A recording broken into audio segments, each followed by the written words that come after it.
So it looks like the airdrop of to Gaza is from the Jordanian nation, France, uh, the UAE, Egypt, and Qatar are the ones making the joint effort to uh, bring in aid into Gaza.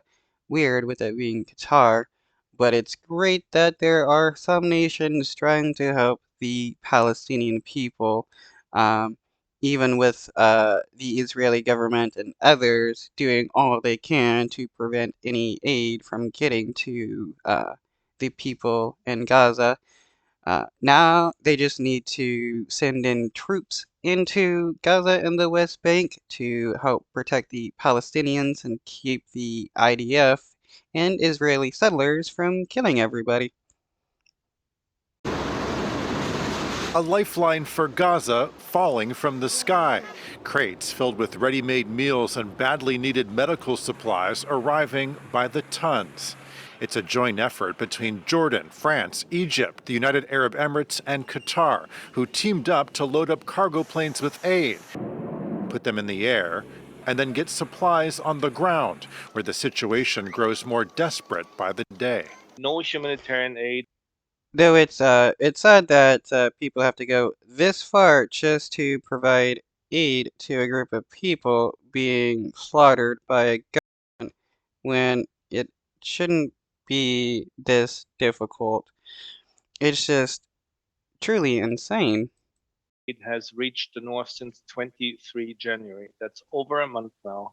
The urgent access, just over and over again now, of humanitarian aid is needed to avoid further preventable deaths from malnutrition and diseases. Most But that's what the Israeli government is looking for. They're not looking to just kill people directly with the IDF, with missiles and stuff like that, but indirectly by starvation, by disease, and stuff like that, which is why they've been destroying so much of the Palestinian infrastructure, which is why they've been destroying hospitals and any other place that can be used as a form of shelter for the Palestinians.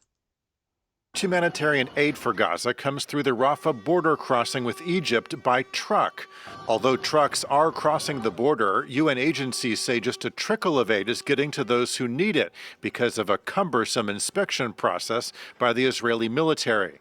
Israel Yep, the Israeli military and the Israeli government believes they get to dictate what the Palestinians get in the form of aid, and you can't forget Israeli citizens that are also protesting and blocking aid coming in, claiming that it's all going to Hamas. They're just making up lies so that they can prevent aid from reaching the Palestinians because they also want to watch Palestinians die. says the inspections are needed for security reasons. Last week, the World Food Program paused food deliveries to northern Gaza, where it's estimated. If another nation decided to occupy the Israeli government and claim that anything coming into the government needs to be inspected by the other government, the Israeli government wouldn't stand for it. They would call on the UN and the ICJ and stuff to stop that government from occupying its lands. But because it's the Israeli government, they think people like Bibi Netanyahu think they get to control what the Palestinians do because the Israeli government is somehow above all laws. Estimated that 1 in 6 children are acutely malnourished. A UN report in December found that a quarter of Gaza's population, or about 570,000 people, are starving. So, where are the right wingers in the United States who claim to care about kids? Shouldn't they be caring about the Palestinian kids that are starving and being killed by the Israeli government? No, they're not. But the moment you talk about, Israeli kids or even unborn kids, they want to freak out. Why is it that certain kids are special and deserve to be protected while other kids aren't? don't deserve to be protected. It is very complicated at the moment because there is only the opening into Gaza from the south, which means you have to traverse an entire war zone from the south, extreme south, to the extreme north to deliver aid. The UN's humanitarian office says that all aid convoys into the north have been blocked by Israeli authorities in recent weeks, even convoys that were cleared in advance, something Israel has denied.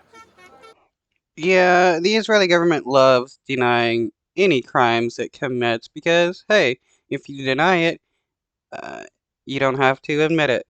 And if people can't really prove it, then it's better for you. And if they still can prove it, you can just still deny it. Because that's just what the Israeli government does. Like the genocide going on now.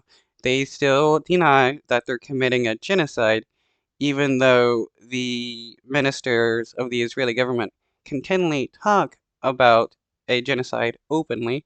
You have Bibi Netanyahu, who's advocated for it. You have the finance minister, you have the defense minister, who also arms and funds the Israeli settlers in the West Bank and tells them to go kill